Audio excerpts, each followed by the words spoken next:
పవన్ కళ్యాణ్ సంచలన వ్యాఖ్యలు చేశారు. వైసీపీ ప్రభుత్వం మళ్లీ అధికారంలోకి రాదని, కూటమి ప్రభుత్వం మరొక 15 నుంచి 20 సంవత్సరాలు అధికారంలో ఉంటుందని సంచలన ప్రకటన చేశారు. ప్రతిపక్షంలో అంత బలం లేకపోయినప్పటికీ వారి రౌడీజం ఏమాత్రం మారలేదని ఫైర్ అయ్యారు. చంద్రబాబు నాయకత్వంలోని కూటమి ప్రభుత్వం అసాంఘిక చర్యలను సహించదని, ఆడపిల్ల భద్రత ఈ రాష్ట్రానికి చాలా కీలకమన్నారు. గొంతుకులు కోస్తామనే మాటలు సినిమాల్లోనే బాగుంటాయని, నేను సినిమాల నుంచి వచ్చిన వాడిని అని పేర్కొన్నారు. శాంతి భద్రతలకు భంగం కలిగించే ఏ చిన్న విషయాన్ని కూడా సహించబోమని వార్నింగ్ ఇచ్చారు పవన్. ప్రభుత్వ పాలకులు కూడా ఇది గుర్తుపెట్టుకోవాలి.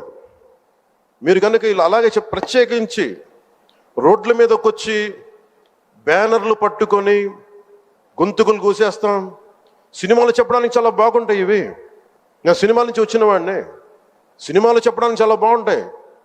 నిజ జీవితంలో నమ్మి మోసపోకండి.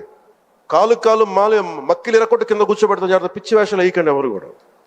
ఇవి సరదాగా ఉండే విషయాలు కాదు. ఇవి శాంతి భద్రతలను ఏమాత్రం క్షీణిస్తే చిన్నపాటిది కూడా సహించం. మీకు బలంగా తెలియజేస్తాం ప్రజలందరికీ కూడా. పిచ్చి పిచ్చి మాటలు మాట్లాడకండి ఎవరు. సరదాగా లేం మేము ఇక్కడ. చాలా దెబ్బలు తిని వచ్చాం ఇక్కడ దాకా, చాలా దెబ్బలు తిని వచ్చాం. 5 స్టార్ హోటల్స్లో ఉన్నా కానీ రక్షణ లేని పరిస్థితిలో ఉండేది. రోడ్ల మీదకి లాక్కొచ్చి మహిళలను కూడా వీళ్ళు జైల్లో పెట్టిన వ్యక్తులు. అవన్నీ తట్టుకొని నిలబడ్డామంటే ఇంకా మేము సంస్కారంగా ఉండాలి. With the constitutional guide lines, with in the frame work of law.